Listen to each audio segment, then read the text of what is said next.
Okay, so now let's do an example of solving a problem involving work with a spring. Okay, so in this example it says, suppose it takes 10 newtons to compress a spring 0.2 meters from its equilibrium position.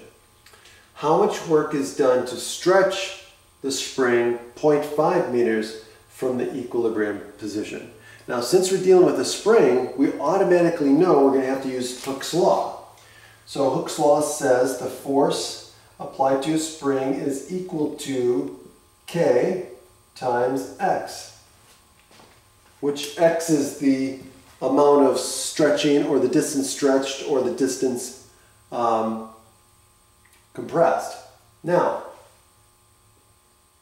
the thing is, this is going to be a two-step problem. So this is going to be a two-step process to solve this, because we don't know what K is. Nowhere in here does it tell us K, but it does give us enough information to find K. So the first part of the problem gives us the information that we're going to use to solve for K, because we need to know what K is. So it says, suppose a force of 10 newtons on a spring compresses it to 0.2. Also, it's compressed, which means it's going in the negative direction. Okay, negative direction. So again, we have to keep in mind that X is going to be negative here. So,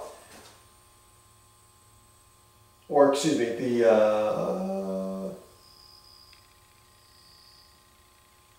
newtons is going to be, okay, negative. So, how do we do this? Well, the force is in the negative direction, so that's going to be a negative force, and it's going in the negative direction. X is going to be negative. So let's fill this in. So it'll be negative 10 newtons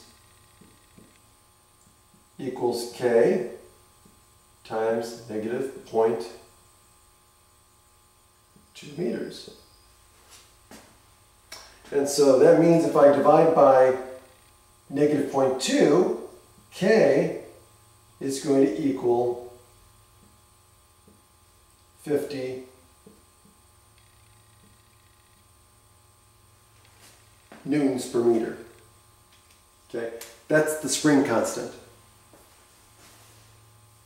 And so now the function becomes 50x. So now we know what for this particular spring, we know that the force is equal to 50x.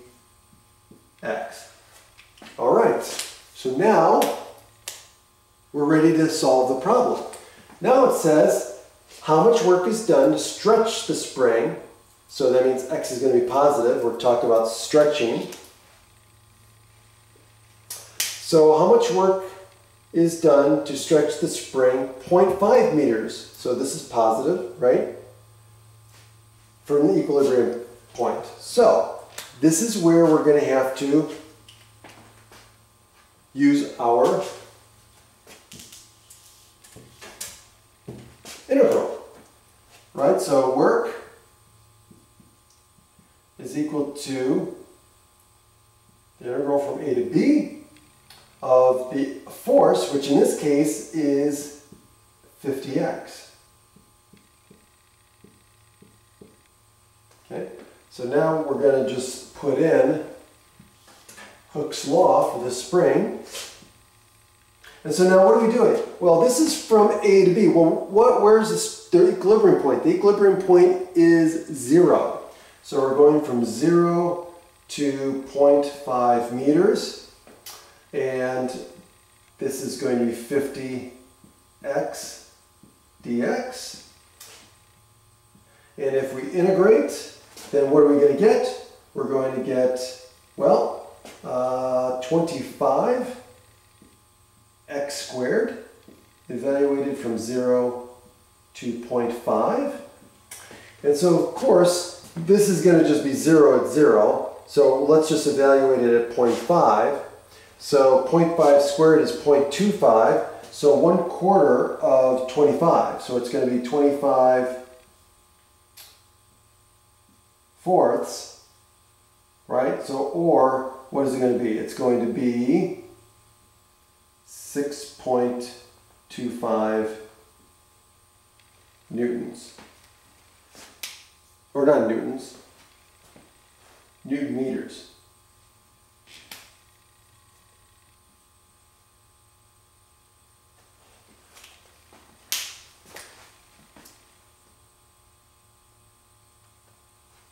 Or actually, it's not Newton meters.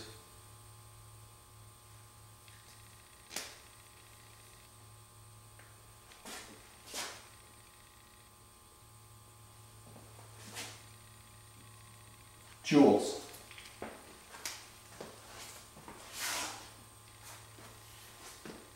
Which is also the same as, it has the same Newton, it has the same units as the work as newtons.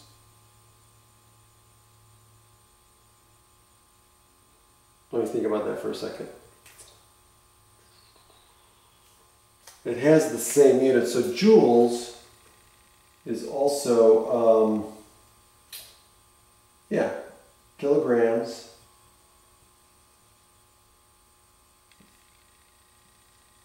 yeah, so joules also has the same units.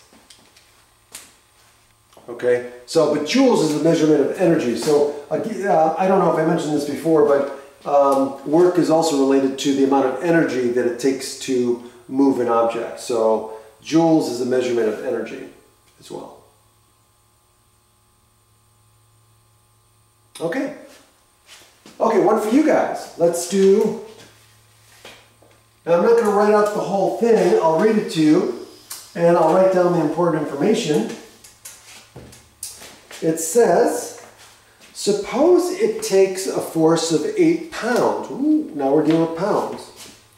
It says, suppose it takes a force of 8 pounds. So I'm going to read this to you, so you write it down. So suppose it takes a force of 8 pounds to stretch a spring 6 inches. Okay? From its equilibrium position. How much work is done to stretch the spring 1 foot from its equilibrium position? Okay? Try that one and let me know if you have any questions.